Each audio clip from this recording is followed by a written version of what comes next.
The knife was already in the air before I finished my coffee. I caught it without looking up, my fingers closing around the hilt an inch from Queen Yissa-Thren's throat. The dining hall went silent.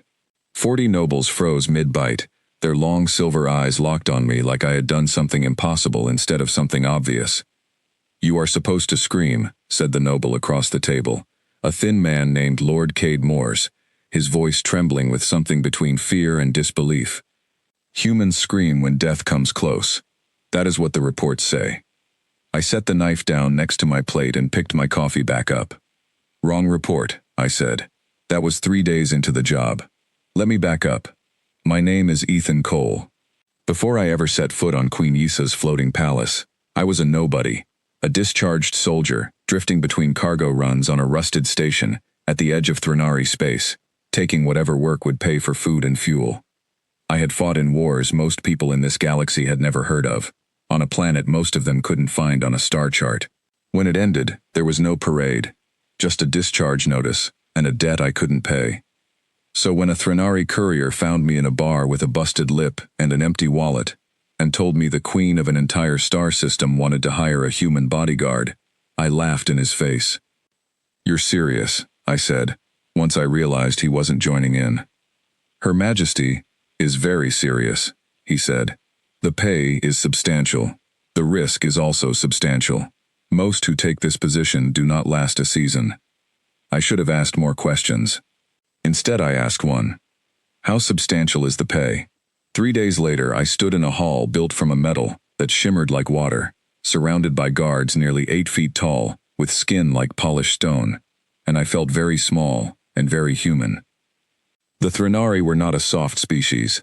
They were an old empire, built on rules of composure, on the belief that showing fear or anger was a mark of weakness. Every noble in that palace wore a face like glass, still and controlled, no matter what storm might be happening underneath. Queen Yissa-Thren was young for her throne, crowned only months earlier after her mother's sudden passing, a passing that everyone spoke about in careful, quiet tones, as if saying too much out loud might invite the same fate to visit again. She sat when I entered, dressed in deep blue robes that seemed to drink in the light, her pale eyes studying me, the way you might study an animal you had heard about but never actually seen.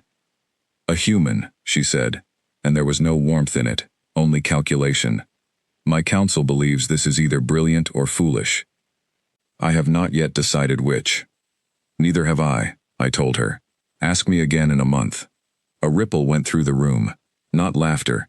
Threnari didn't laugh easily, but something close to it. A shift of posture, a flicker behind controlled eyes. I would learn later that speaking to a queen so plainly was rare here. Most courtiers spoke in circles, wrapping their words so tightly in politeness that you needed a translator just to find the point. She studied me a moment longer, then gestured to the guards flanking her throne, 7 of them, each easily twice my size. "These are my personal guard," she said. "They do not believe you are needed." The tallest one stepped forward, arms crossed, his stone-colored face unreadable. "Your Majesty," he said, "not to me. A human cannot protect you the way we can. Their bodies are soft. Their minds are unstable. History shows this." I didn't argue. Arguing wouldn't change a mind already made up. "Then let history be wrong today," the Queen said quietly, and that was the end of the conversation. By nightfall, all 7 of them had resigned. I found out later that it wasn't really about me being human, it was about pride. No self-respecting Threnari warrior wanted to share duty with a creature they considered beneath them, and when the Queen refused to send me away, they chose to walk instead. She let them go without a word of protest, which told me something important about her. She did not chase people who didn't want to stay. That left me alone in a palace full of strangers, guarding a woman half the empire seemed to be waiting to see fail. I spent the first 2 days learning the palace the way I once learned a battlefield, memorizing exits, sightlines, hidden passages, the places where the light didn't quite reach the corners. The staff watched me with a mixture of curiosity and suspicion. A few tried to test me with small tricks, doors left open that should have been locked, false alarms in the middle of the night, just to see how a human would react under pressure. I passed every test without knowing I was being tested, which apparently made the results even more interesting to whoever was watching. Queen Yissa kept her distance at first. She spoke to me only when necessary, gave orders in short, clipped sentences, and never once asked how I was adjusting to a world so different from my own. I didn't mind. I wasn't there to be her friend. I was there to keep her breathing, and every hour that passed without an incident felt like a small, quiet victory. Then came the coffee, and the knife, and the silence that followed. After the dining hall, after I set the blade down and finished my drink like nothing unusual had happened, the queen dismissed the room with a single raised hand. The nobles filed out slowly, throwing glances over their shoulders, whispering behind long fingers. When the doors finally closed, it was just the two of us, and the empty plates. "You knew," she said. It wasn't a question. "I heard the servant shift his weight wrong," I said. "And his sleeve was too heavy for the tray he was carrying. Something was hidden in it." She looked at the knife on the table, a slim, curved blade, meant to slip between ribs without much resistance. "My guards would have reacted," she said. "Eventually. After the blade was already moving. I don't wait for eventually." For the first time since I had arrived, something in her expression shifted. Not quite a smile, but a loosening, like a held breath finally released. "The council will not be pleased," she said, a human, catching a blade meant for a Threnari queen, in front of half my court. "The council can be pleased or not pleased," I said. "Either way, you're still breathing." She studied me again, the way she had on that first day, except this time there was less calculation in it, and something closer to curiosity. "Why did you take this position, Ethan Cole?" she asked. "You could have died today. You will likely face worse before this is finished." Was it only for payment? I thought about lying, giving her some easy answer about money, and nothing else. It would have been simple, and it would have been mostly true. But something about the quiet way she asked made me want to give her something closer to honest. "Where I come from," I said, "there's an old idea that a person's life is worth defending, even by strangers, even by people who don't understand each other yet. I fought in a war where nobody explained why half the deaths mattered. I'd rather protect one clear thing than die confused about 100 unclear ones." She was quiet for a long moment. "That is either very wise," she finally said, "or very human." "On my planet," I said, "we usually consider those the same thing." That night, alone in the guest quarters they had given me, a narrow room compared to the grand halls of the palace but larger than anywhere I had slept in years, I ran my hand along the frame of the door, checking the locking mechanism out of habit. Somewhere beyond these walls, someone had paid a servant to hide a blade in a coffee tray. Someone had wanted the queen dead badly enough to risk exposure in front of 40 witnesses. That kind of desperation didn't come from nowhere.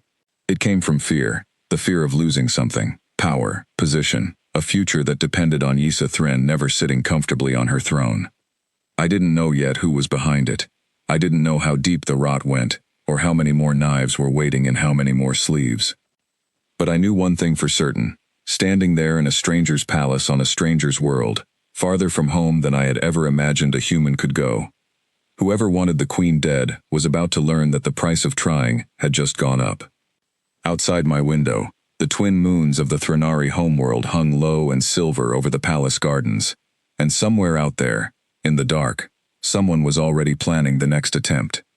I closed my eyes and let myself rest, because tomorrow, I had a feeling, was going to be worse. I was right.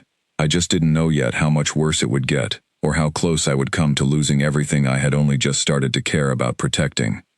The second attempt came 5 nights later, and it was far less clumsy than a knife hidden in a servant's sleeve. I woke to the faint smell of something sweet and wrong drifting through the ventilation shaft above my bed. It was subtle, the kind of smell most people would sleep right through, but I had spent enough nights in places where a strange smell meant the difference between waking up and not waking up at all. I was on my feet before I finished the thought, pulling on my boots, moving toward the queen's chambers 3 corridors away. The palace at night was a different creature than the palace by day. The wide, glowing halls dimmed to a soft blue, and the staff thinned out until only a handful of night guards patrolled the outer perimeter. None of them noticed me passing. None of them noticed the thin trail of pale mist crawling along the floor vents, following the same path toward the queen's private wing. I found her door locked from the inside, the way I had instructed her staff to keep it every night since the coffee incident. I didn't wait to knock. I forced the release panel beside the frame, feeling the metal give under my hand, and stepped inside to find the queen asleep, and the same pale mist curling up from a vent near her bed, thicker here than anywhere else in the palace. Threnari physiology was different from mine in ways I was still learning, but I knew enough from the palace physician's briefings to recognize danger when I smelled it. This was a nerve agent, slow-acting, designed to seep into a sleeping body over hours, rather than announce itself all at once. By morning, if I hadn't come, the queen would have simply never woken up, and the healers would have called it a peaceful passing in her sleep, the same quiet, convenient tragedy that had taken her mother.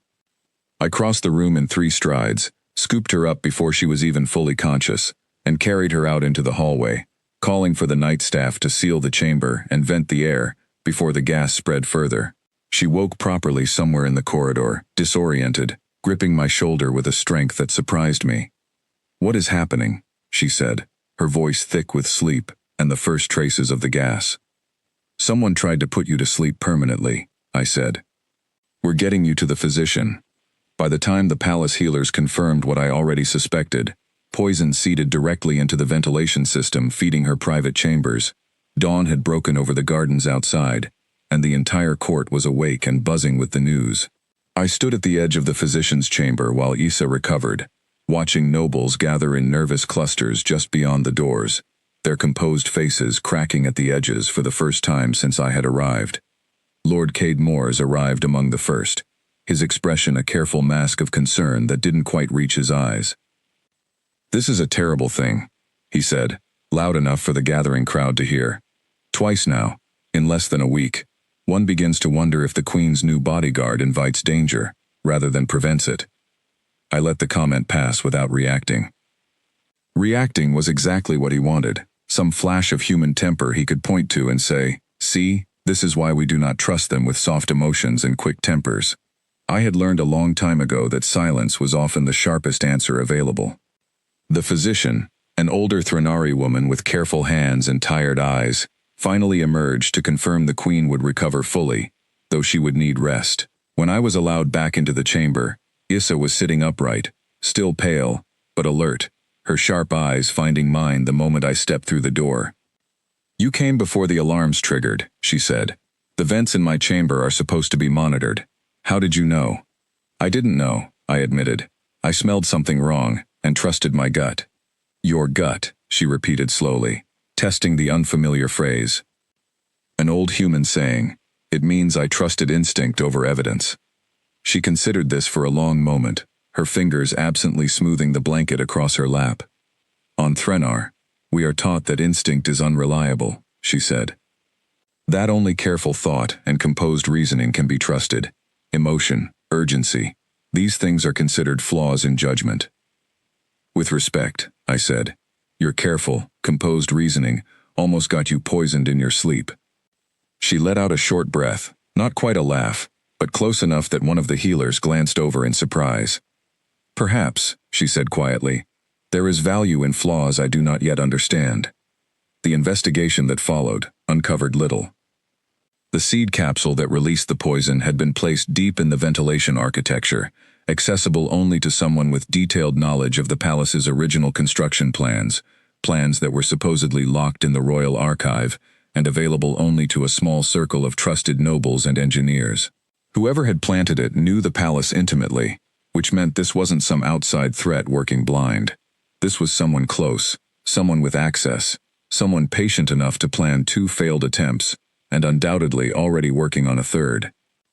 I spent the following days rebuilding the Queen's security from the ground up, working with the surviving palace staff to seal every ventilation access point, install monitoring where none had existed before, and personally verify every guard shift, every meal, every scheduled appearance. It was slow, exhausting work, and more than once I caught nobles watching me from across the halls, with expressions I couldn't quite read, somewhere between suspicion and something that almost looked like respect. It was during this stretch that I first heard the whispers. I was crossing through the lower kitchens late one evening, checking a supply delivery for anything out of place, when I overheard 2 servants speaking in hushed voices near the pantry. They didn't know I understood enough Threnari by then to follow the conversation, or maybe they simply didn't care. They say the human did not even flinch, one of them was saying. The gas alone would have dropped a Threnari guard to his knees coughing. He walked through it, carrying her like it was nothing.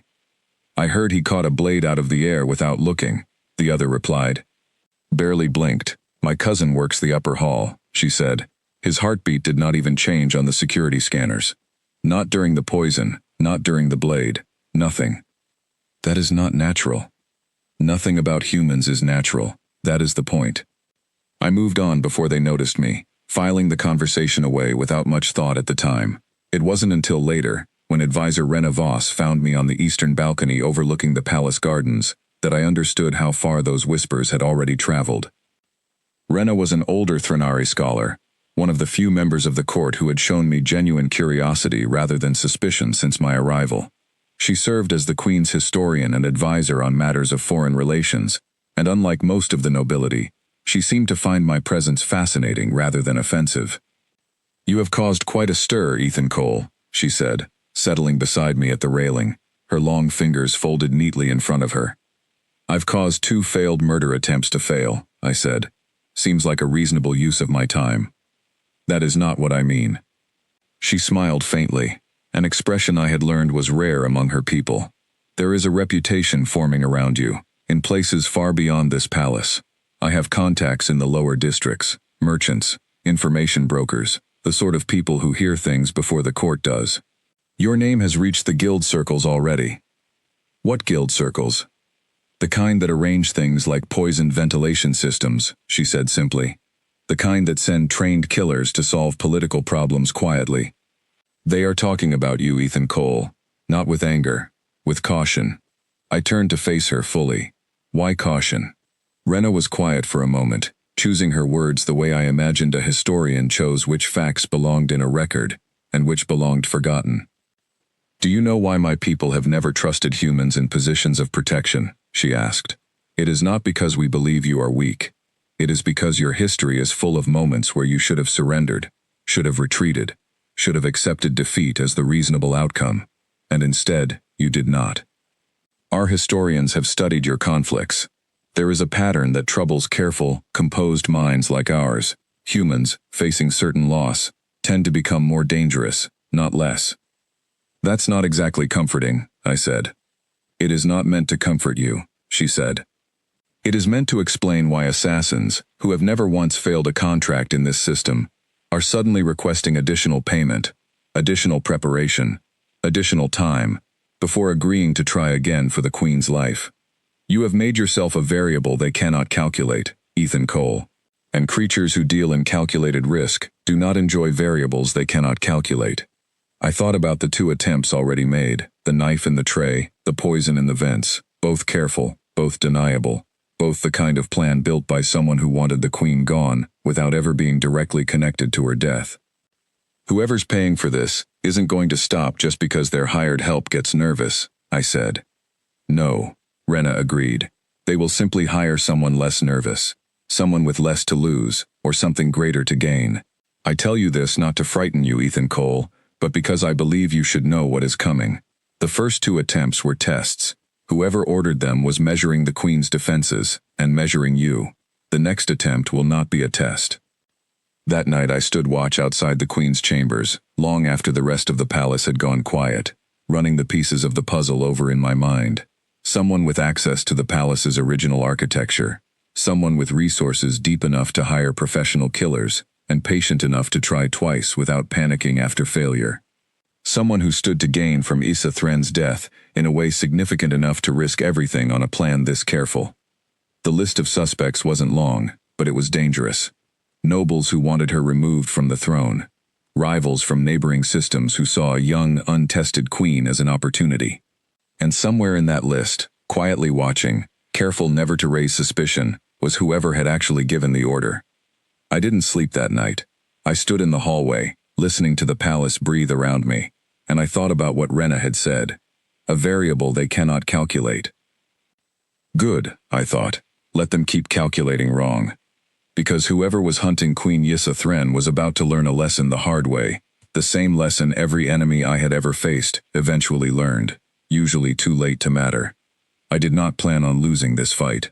And humans, whatever else the galaxy believed about us, were very good at not losing fights they had already decided to win.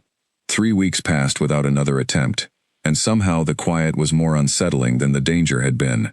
I used the time to learn everything I could about the world I had been dropped into. Advisor Rena Voss became an unexpected teacher, spending evenings walking me through the tangled history of the Threnari throne, the ancient laws that governed succession, and the delicate balance of power that kept the empire from tearing itself apart along old family lines. What I learned painted a much darker picture than the one I had walked into blind. Queen Yissa's mother, the previous ruler, had spent her reign slowly reforming laws that many of the oldest noble houses considered sacred.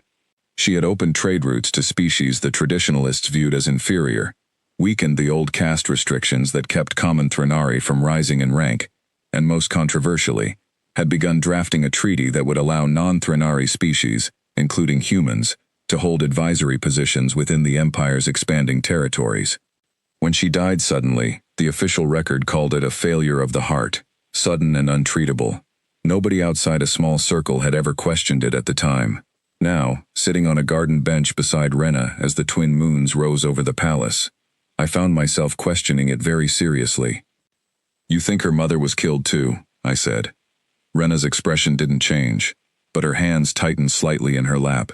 "I think a great many convenient things happened to the reformist queen, and her policies within a very short span of time.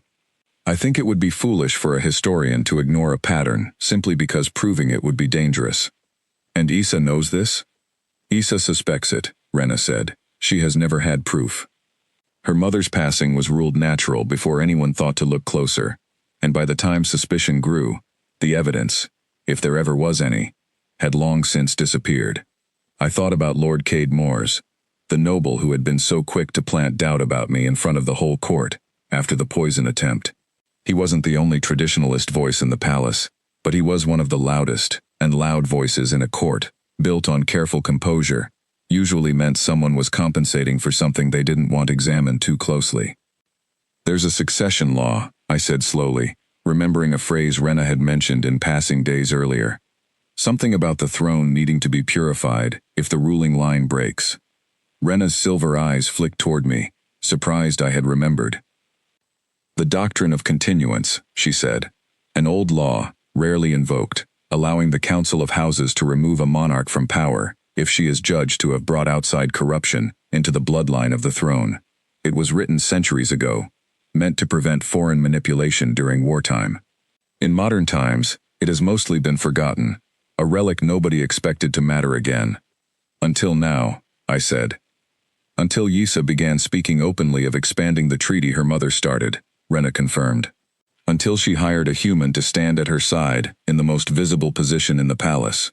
There are members of the council who believe her policies, and her choice of you specifically, Ethan Cole, constitute exactly the kind of outside corruption the doctrine was written to prevent. If they can prove it, or manufacture enough support to claim it, they do not need assassins at all. They can simply have the council vote her from the throne, and place a more traditional heir in her place." "Who would that heir be?" Rena's silence answered the question before she spoke it aloud.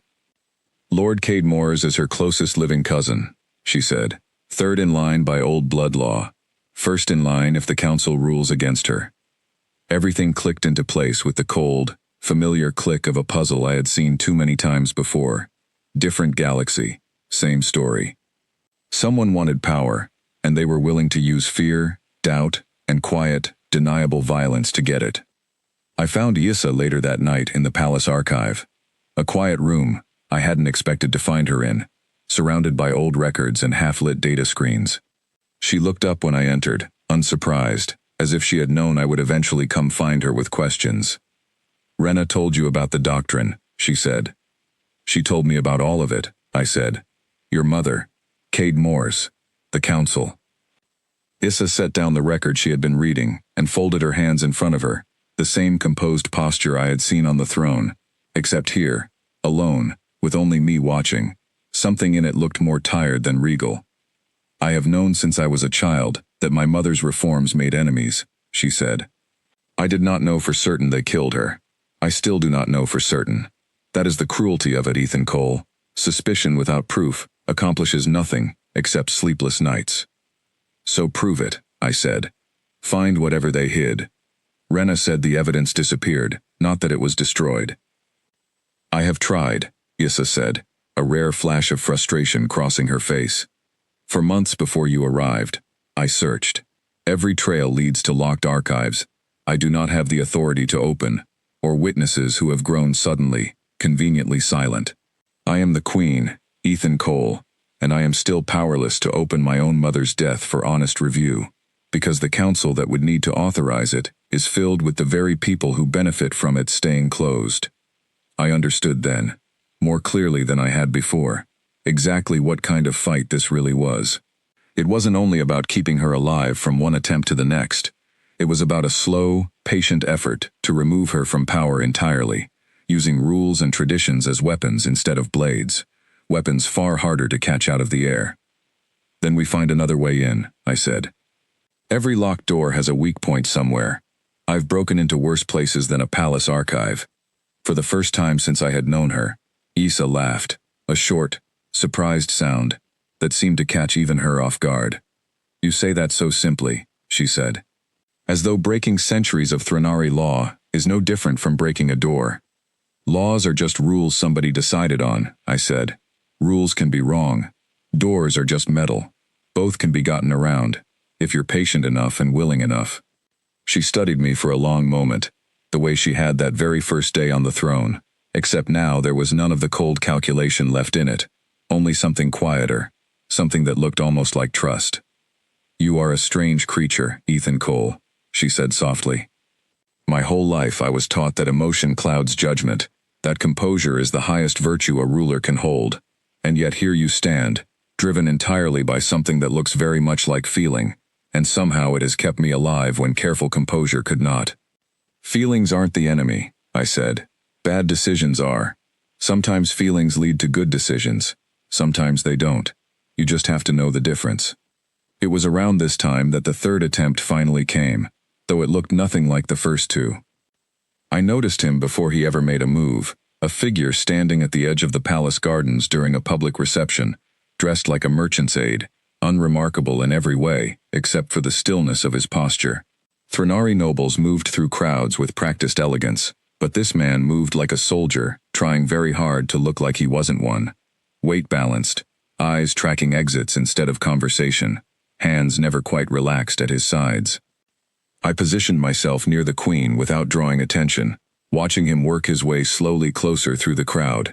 Patient, unhurried, the kind of patience that only came from someone who had done this many times before and never once been caught. His name, I would learn much later, was Draven Kesh, and by the time our paths crossed properly, he was already considered one of the most accomplished operatives in the guild circles Rena had mentioned weeks earlier. He had a reputation for silent, bloodless removals, poisons that mimicked illness, accidents that looked exactly like accidents, deaths that raised no questions, because there was nothing left to question. He got within 20 feet of the Queen before I moved to intercept him, stepping into his path with the easy, unhurried motion of someone simply crossing a room. Nothing alarming, nothing that would draw the crowd's attention.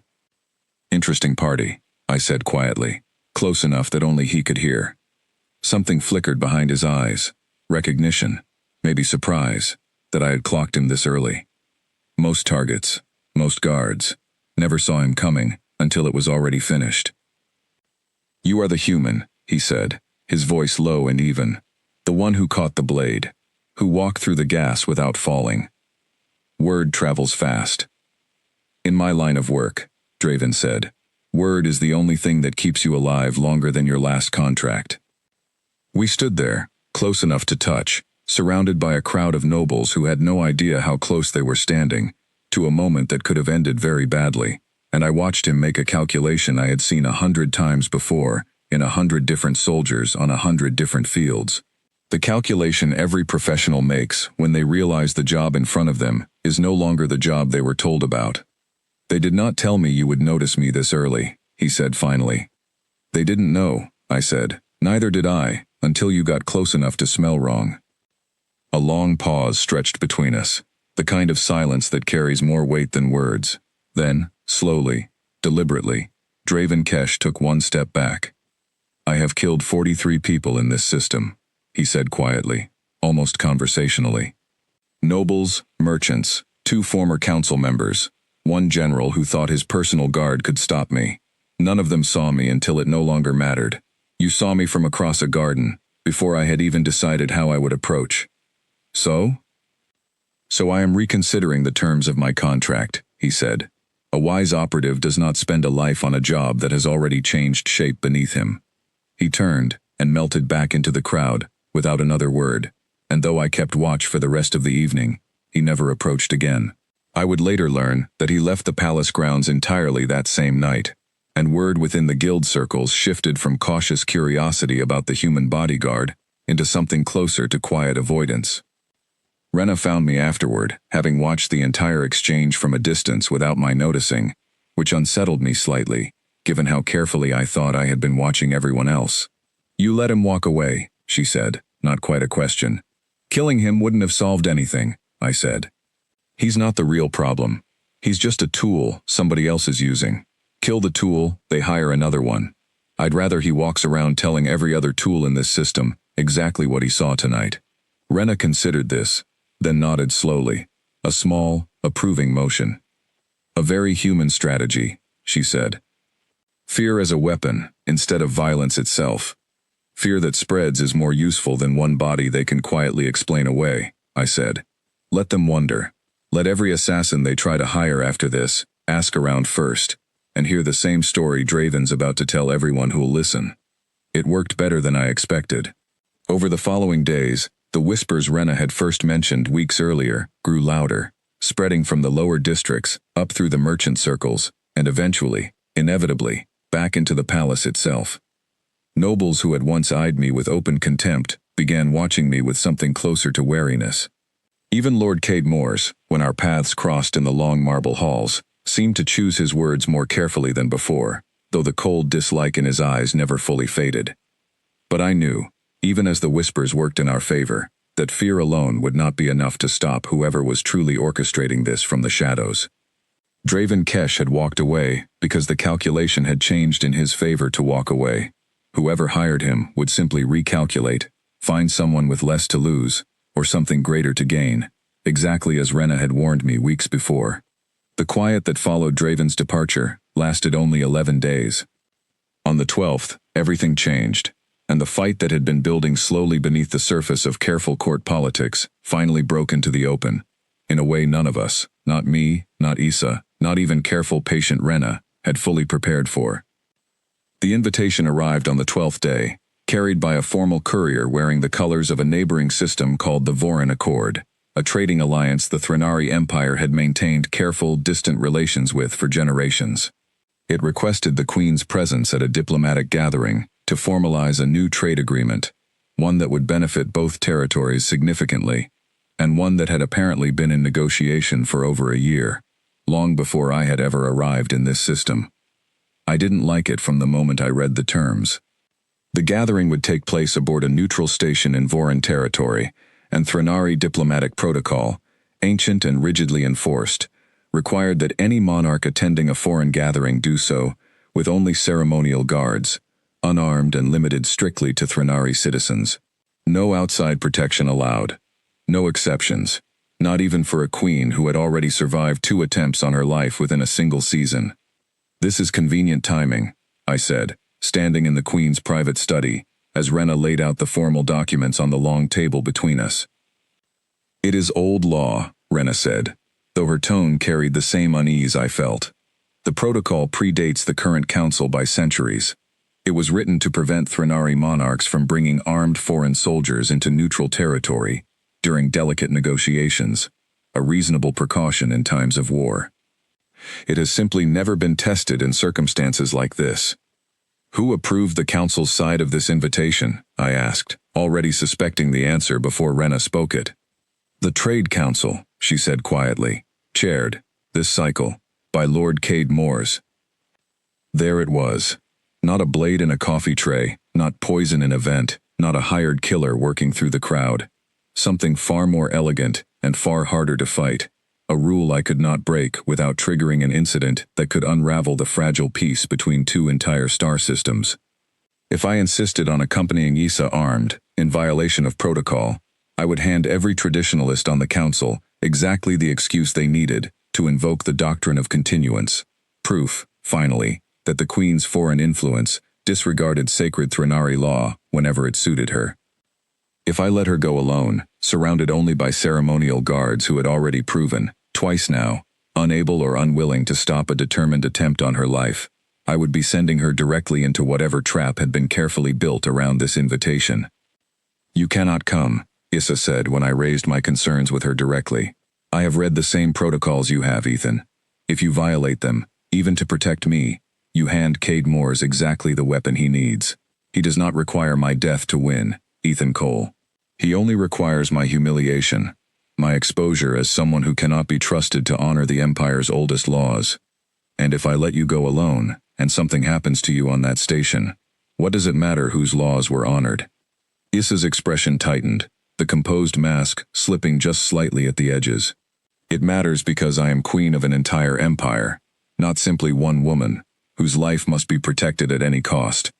If I break faith with our oldest traditions to save myself, I lose the throne, regardless of whether I live or die.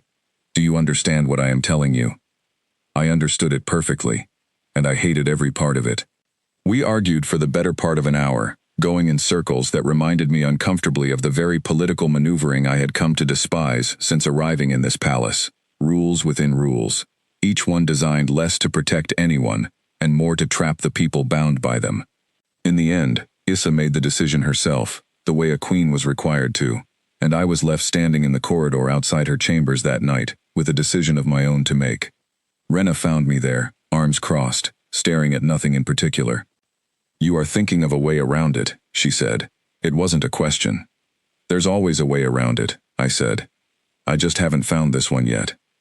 The protocol is exact, Ethan Cole. Ceremonial guards must be Threnari citizens. You are not, and cannot become one before the gathering." "What about staff?" I asked slowly, an idea beginning to form. "Does the protocol restrict non-guard personnel from accompanying the delegation?" Rena's silver eyes narrowed slightly as she considered the question. "Personal attendants, translators, and support staff are permitted, provided they carry no weapons and hold no official protective title.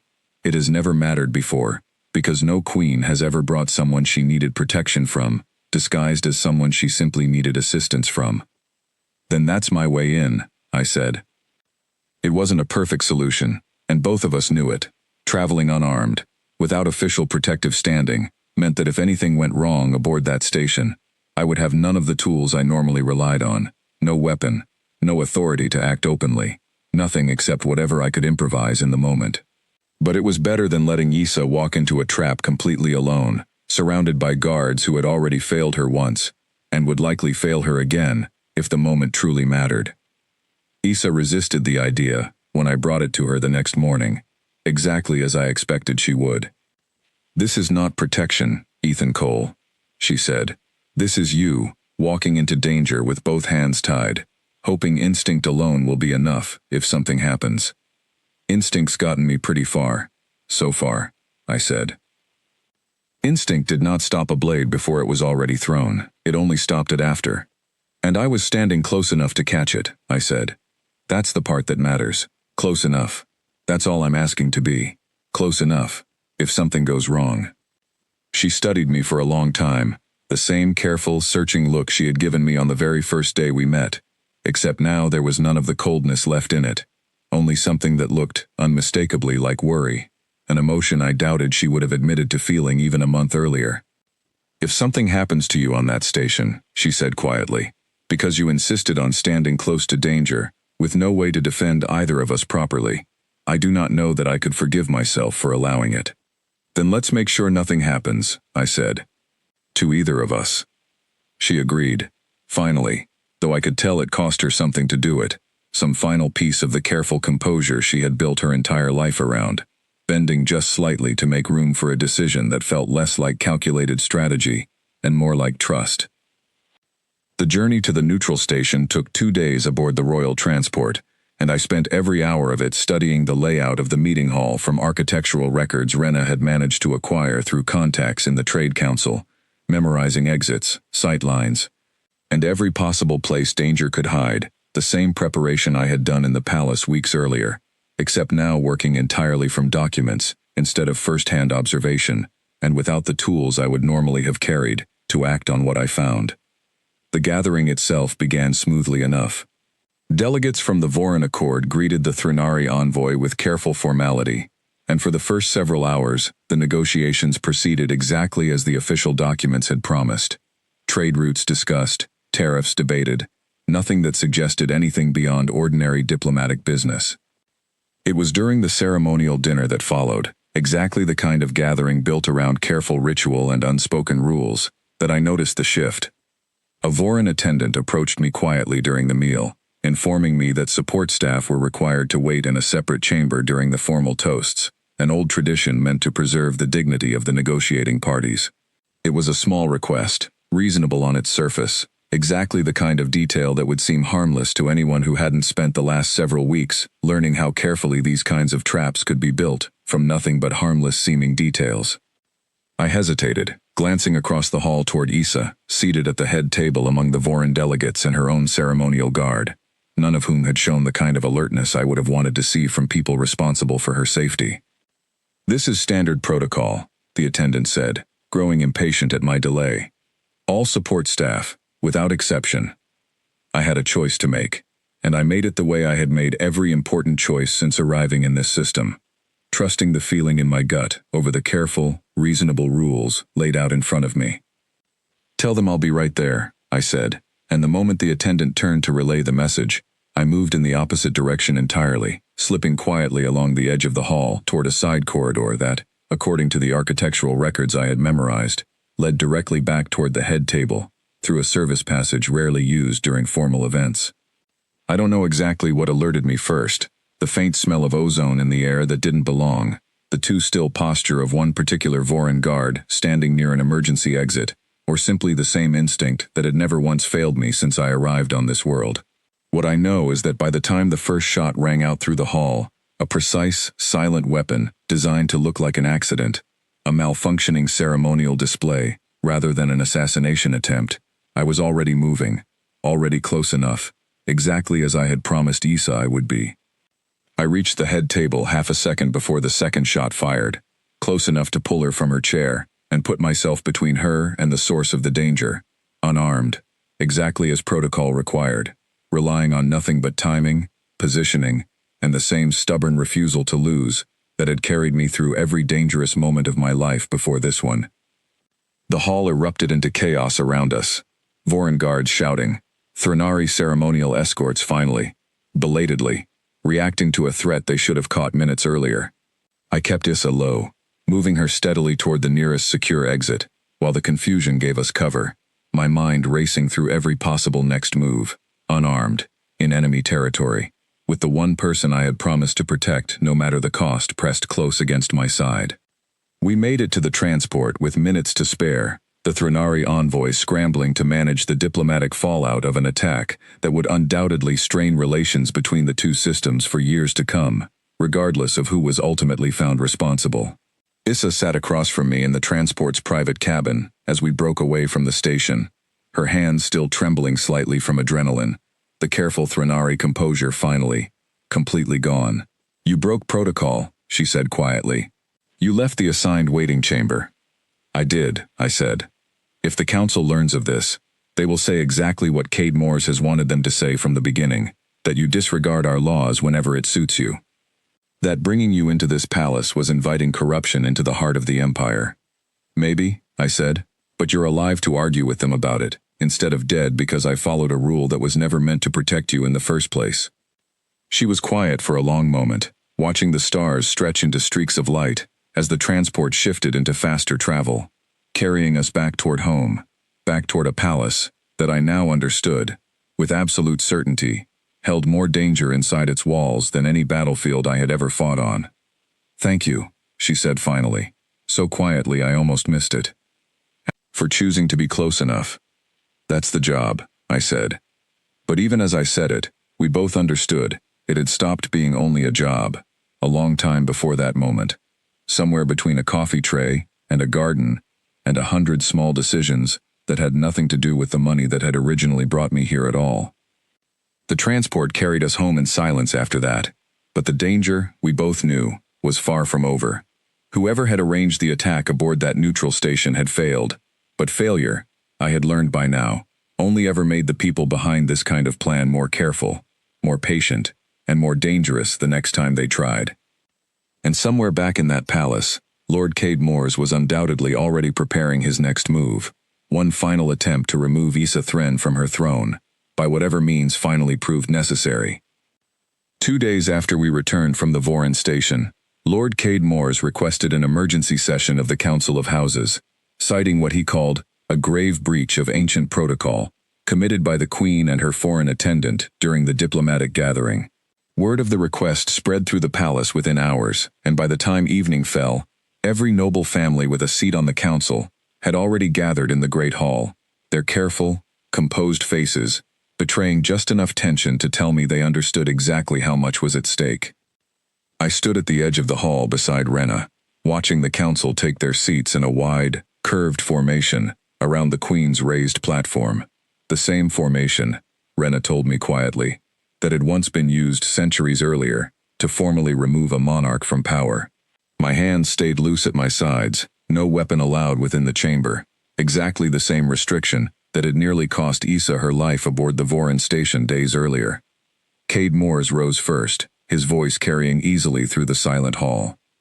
"Members of the council," he began, "I bring before you a matter of grave importance.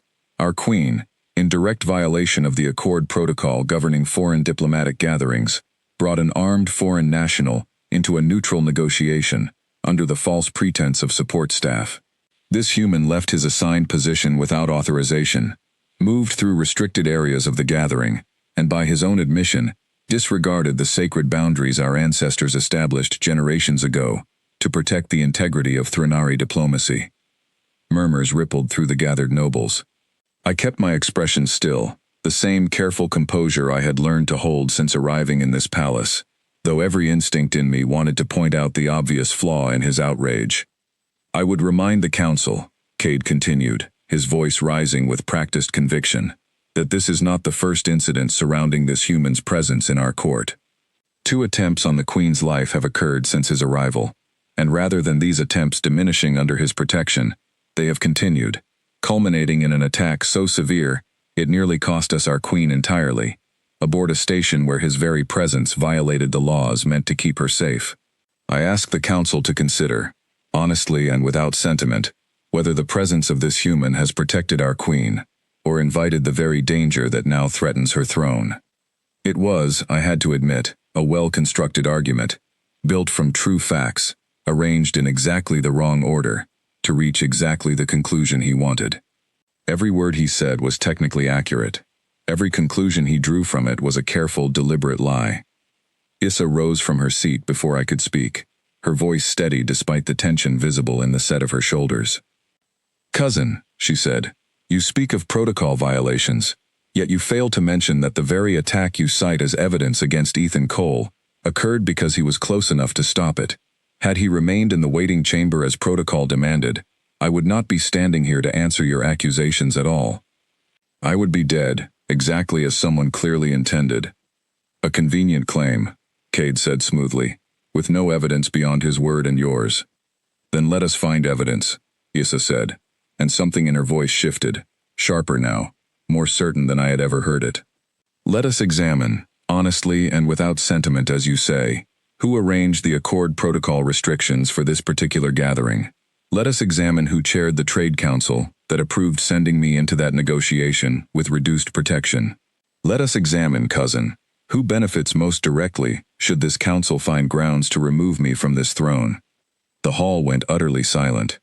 I watched something flicker across Cade Morse's composed face, so brief I nearly missed it, a flash of genuine alarm, quickly smoothed back into careful neutrality. But Rena, standing beside me, had seen it too. I felt her stiffen slightly, her long fingers tightening around the data tablet she had carried into the chamber. "Your Majesty," Cade said, his voice carefully controlled, You accuse me of orchestrating attempts on your own life. This is a serious charge, one that requires more than suspicion born of desperation. Then let us discuss my mother, Issa said, and the words landed in the chamber like a physical blow. Let us discuss the sudden failure of her heart, ruled natural before any physician thought to examine it closely. Let us discuss the archive records from that examination, records that have mysteriously remained locked to me, the Queen, for the entirety of my reign, despite my repeated requests for review. Your mother's passing was a tragedy, Cade said, not a conspiracy. Then you will have no objection, Rena said, stepping forward for the first time, her voice calm and precise, in the way I had come to recognize as her most dangerous tone. To the Council, reviewing the archive records I retrieved 3 days ago, using authorization, the Queen herself granted me as royal historian, records that were, until recently, believed permanently sealed, under a restriction only the Trade Council chair had the authority to place. The silence that followed was absolute. Rena raised the data tablet, projecting a series of documents into the air above the council floor. Records I had never seen before, financial transfers, communication logs, physicians' notes that contradicted the official record of the previous Queen's death, in ways that grew more damning with every new page that scrolled past. I watched Cade Morse's careful composure crack, slowly at first, then all at once, as noble after noble in the gathered council began murmuring, leaning forward, studying the evidence hovering in the air before them, with expressions no longer composed at all.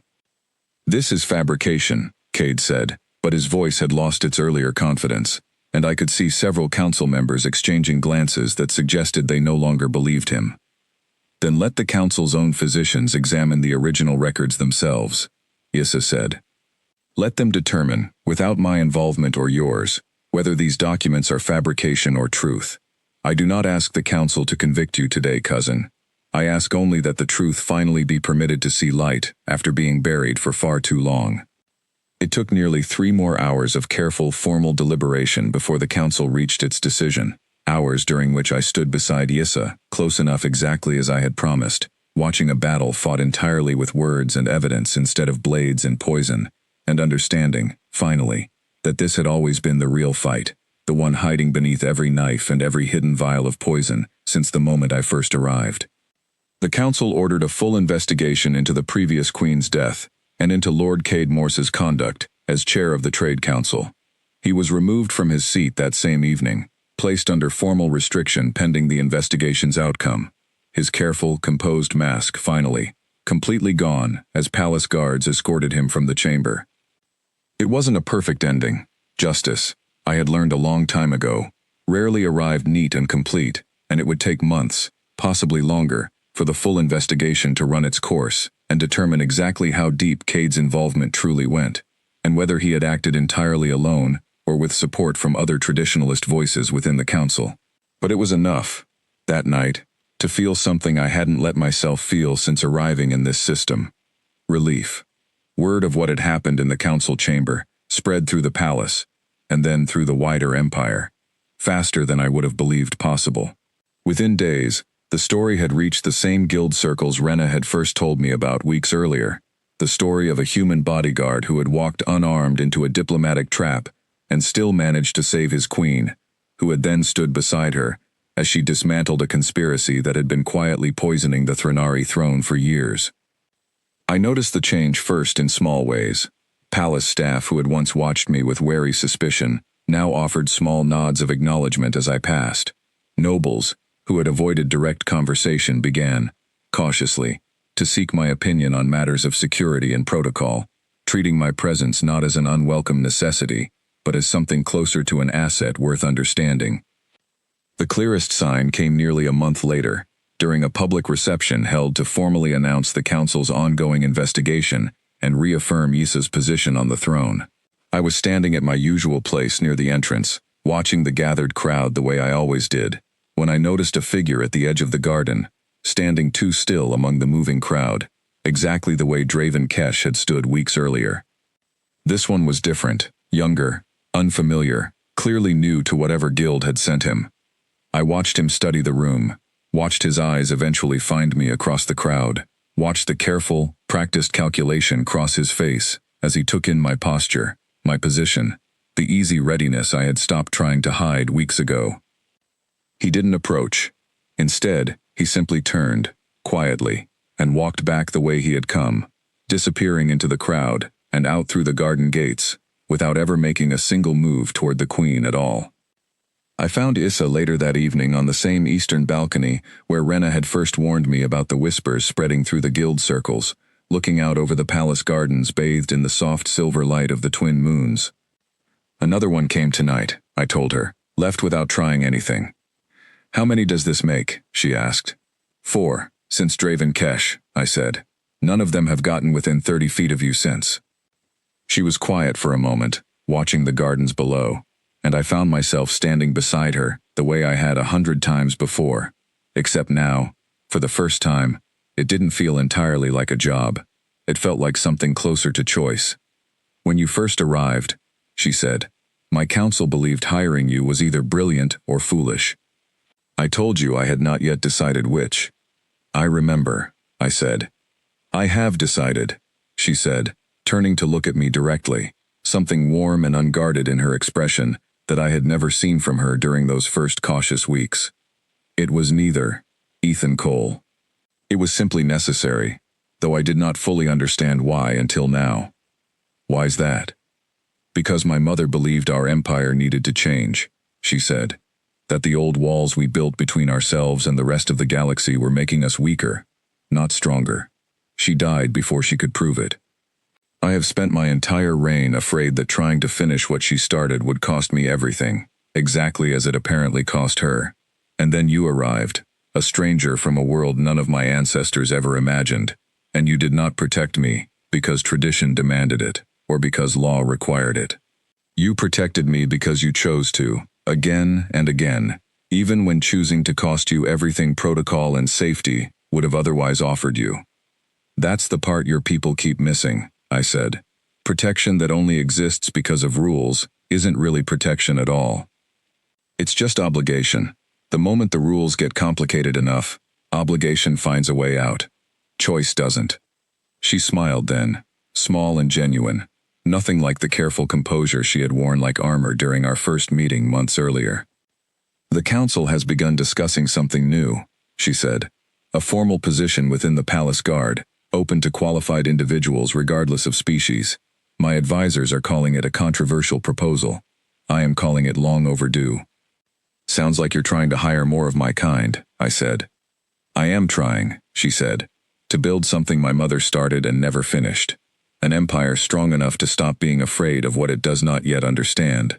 She paused, glancing sideways at me with an expression I hadn't quite seen from her before, something almost playful beneath the regal composure. "Though I admit, Ethan Cole, I am not entirely certain any of them will measure up to the particular standard you have set." "Lower your expectations," I said, "or raise the pay. Either works." That surprised a real laugh out of her, quiet and brief, but real, the kind of sound I imagined the palace walls hadn't heard from a reigning queen in a very long time. We stood there together a while longer, watching the twin moons climb higher over the gardens, the palace quiet and settled around us for the first time in months, without the weight of an unresolved threat pressing down on every hallway and every closed door. Somewhere out in the wider galaxy, I knew, the story of the Queen's human bodyguard was still spreading, growing stranger and larger with every retelling, the way stories always did once they left the hands of the people who had actually lived them. I didn't mind. Let them tell it however they wanted. Let the guild circles whisper about instinct and calculation, and variables too dangerous to risk. Let the council debate laws and doctrines and centuries-old traditions bending slowly to make room for something new. I knew the truth of it, standing quietly beside a queen who had once been a stranger and was now something closer to family, in a palace, on a world so far from my own that the stars themselves looked unfamiliar overhead. The truth was simple, simpler than any doctrine or council ruling or guild reputation could ever make it sound. Someone had needed protecting, and I had chosen to stay close enough to give it, one moment, one decision, one quiet act of loyalty at a time, until the assassins stopped coming at all, because even the most dangerous killers in the galaxy, eventually learned the same lesson every enemy I had ever faced learned in the end. Some things are simply not worth the risk of trying. And I intended to stay exactly that, for as long as she needed me to.